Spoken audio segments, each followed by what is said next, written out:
Hello everyone, welcome to Quick Code Academy. In this video, I'm going to discuss this truth scenario where array plus array is equal to empty string and array plus object is equal to object.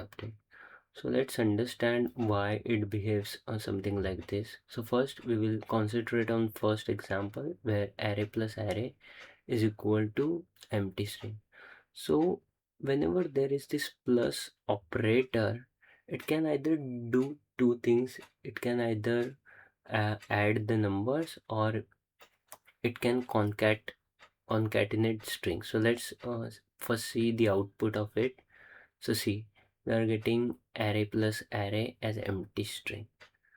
So whenever any of the value is non-primitive, so what happens behind the scene is it tries to access the value of it. So you can do something like empty array value, and if we still get the non-primitive value like this empty array, so it will fall back to the string conversion. So once this step is done as a fallback mechanism, it will do a toString, and see over here we are getting the empty string. So whenever we try to do array dot toString, we are getting empty string.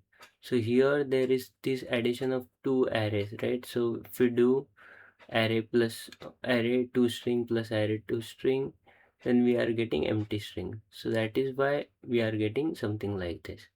Now in the next example we have array. So now we know array value of is empty array, so that's why we are converting into the toString as fallback mechanism, and here we are getting the empty string. So that we have learned in the first example. But in the second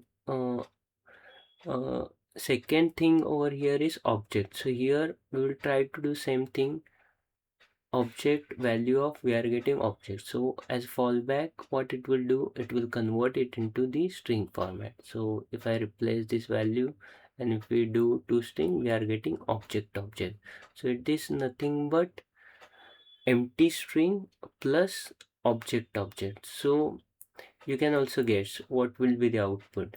So the output would be object only, and the line number 15 that you are seeing and the line number of 14 which I am currently writing is essentially same.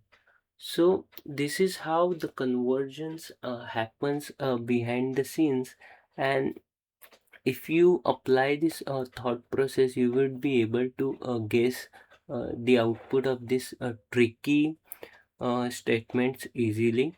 So here you can see line number 5 and 4 are essentially same, so that's why their output is also empty string.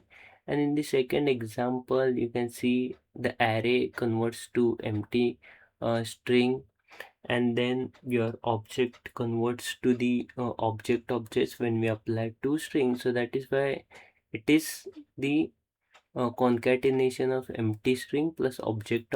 So that is why we are getting object.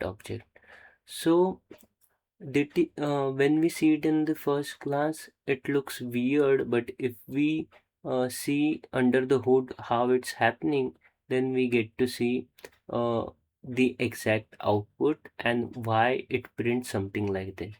So thank you for watching this video. I hope you like it. Make sure to subscribe to my channel for more videos like this.